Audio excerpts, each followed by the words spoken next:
ஒசூர் அருகே கெளவரப்பள்ளி அணைக்கு வரும் நீரில் ரசாயன நுரைகள் பொங்கி பாய்ந்தோடுவதால் விவசாயிகள் கவலையடைந்திருக்கிறார்கள். இது தொடர்பான தகவல்களை தருவதற்காக செய்தியாளர் கார்முகில் இணைக்கிறார். கார்முகில், இப்படி நுரை பொங்கி வருவதற்கான காரணமாக என்ன பார்க்கப்படுகிறது? விவரங்கள். கர்நாடக மாநிலத்தில் தொடர் கனமழை பெய்து வருகிறது. இதன் காரணமாக தான் கெளவரப்பள்ளி அணைக்கு நீர்வரத்து 2வது நாளாகவும் அதிகரிச்சு. அதாவது தென்பெண்ணை ஆற்றில் தொடர்ந்து ரசாயன நுரைகளால் விவசாயிகள் அதிர்ச்சி அடைந்து வருகின்றனர்.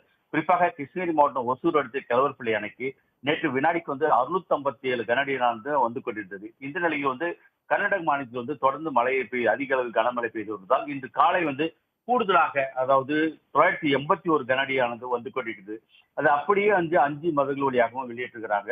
இது தென்பெண்ணை ஆற்றில் அடிக்கடி இது போல குயில் குயிலாக நுரை பொங்கி காணப்படுவதற்கு காரணம் கர்நாடக மாநிலத்தில் கழிவு நீர் வெளியேற்றப்படுகிறது. அதே போல் தென்பெண்ணை ஆற்றங்கரையில் உள்ள கம்பெனி வெளியேற்றக்கூடிய ரசாயன நீரும் ஆற்றில் கலக்கிறார்கள். இதுபோல் தொடர்ந்து கலக்கப்படுவதால் தான் வெண்ணுரையாக காட்சியளிக்கிறது ஆற்றிலிருந்து வெளியேறக்கூடிய நீர். நேற்றை விட இன்று நுரையின் அளவு அதிகரித்து காணப்படுவதால் அந்த பகுதியில் காற்று சற்று அதிகமாக வீசுவதால் அந்த பகுதியில் வெண்ணுரையானது மேலோம்பி செல்கிறது.